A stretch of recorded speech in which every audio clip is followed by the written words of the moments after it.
Hallelujah hallelujah. पिता पुत्र पवित्र आत्मा के नाम में आज की ये प्रार्थना के सभा में आशीषित और ब्लेसिंग हो जाए। इनके हर एक काम सफल होने पाए, जंजीरें टूटने पाए, बंधन टूटने पाए, मार खुलने पाए और हर एक चिंता बोझ परेशानी दुखों से प्रभु आजाद हो जाए। इनके जीवन में तेरा वचन कार्यशील होने पाए, प्रभावशील होने पाए, हर बंधन टूटे, रास्ते खुले, बीमार चंगे कर्ज के बंधन से आज़ादी मिलने पर, लड़ाई झगड़े दूर होने पाए, घर परिवार में शांति प्रेम आए, रूह का काम शुरू हो जाए। इनका बिजनेस, इनके नौकरी में आशीष दे, इन्हें खत्ते को भरपूर कर आपकी बड़ी आशाओं के साथ पिता ये आशीषित और ब्लेसिंग हो जाए। आमीन। Praise to Jesus. हालेलुया।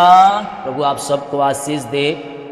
मैंने लोग विश्वास के साथ इन प्रार्थनाओं को देख रहे हैं, सुन रहे हैं, रिसीव कर रहे हैं, क्लेम कर रहे हैं कि प्रार्थना मेरे घर, मेरे परिवार, मेरे जीवन के लिए किया जा रहा। मैं कह रहा हूं स्वर्ग का परमेश्वर के जीवन में अपरम आशीष की वर्षा को भेज रहा है। हालेलुया।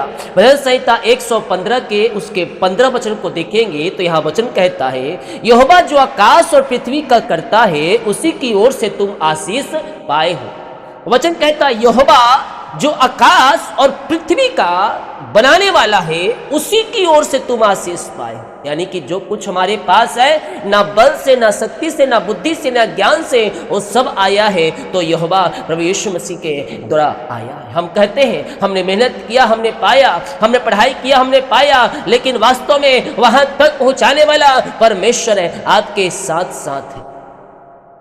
हो सकता है आप बीते दिनों आप वो डिग्री प्राप्त किए हो, उन दिनों आप मसीह को नहीं जानते हो, लेकिन मसीह में आने के बाद हालेलुया आप उन बातों को जानोगे कि हाँ, जो कुछ परमेश्वर ने जगत के अंत से तुम्हें चुन लिया है। हालेलुया। इसीलिए वो आपके जीवन में धीरे धीरे आशीषों को भेजता है, एकदम से नहीं भेजता है। आदि से अंत तक वो हमारा परमेश्वर है, वो हमने चुन लिया है। गर्भ में रचने से पहले ही तूने मुझे चित्त किया। हालेलुया। तो परमेश्वर ने आपको चित्त किया, आपको ध्यान लगाया और आशीष के वारिस बनाया। हो सकता है आप मसीह को आज जाने, उद्धारकर्ता स्वीकार किए हो, लेकिन जगत के अंत से रचने से पहले आपको वह चुन लिया है।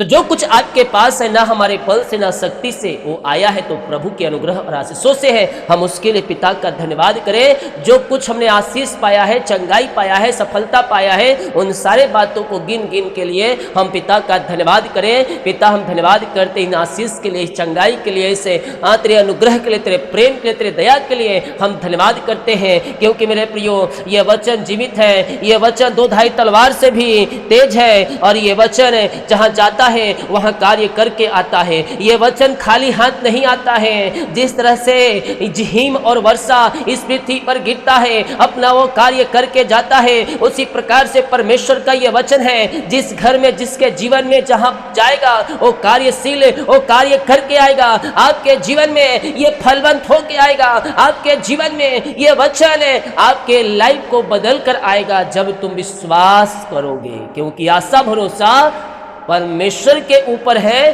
तो यह वचन आपके जीवन, आपके घर में कार्य करेगा और आपके सारे कामों को सफल करने में यह वचन सहायता करेगा। क्योंकि यह सामर्थी वचन है, यह ना बदलने वाला वचन है, यह जीवन देने वाला वचन है, यह छुटकारा देने वाला वचन है, यह अनंत जीवन पहुंचाने वाला वचन है, यह आपको आशीष अनुग्रह से और भरने वाला यह वचन है। जब हम इस वचन पर विश्वास करते हैं, क्लेम करते हैं, तो हमारे द्वारा आने वाली पीढ़ी आशीष पाती है। आपके बच्चे आशीष पाएंगे। हो सकता है इन दिनों ज्योति की संतान ना हो, लेकिन आने वाले दिनों में आपका प्रतिफल उनके ऊपर पड़ेगा।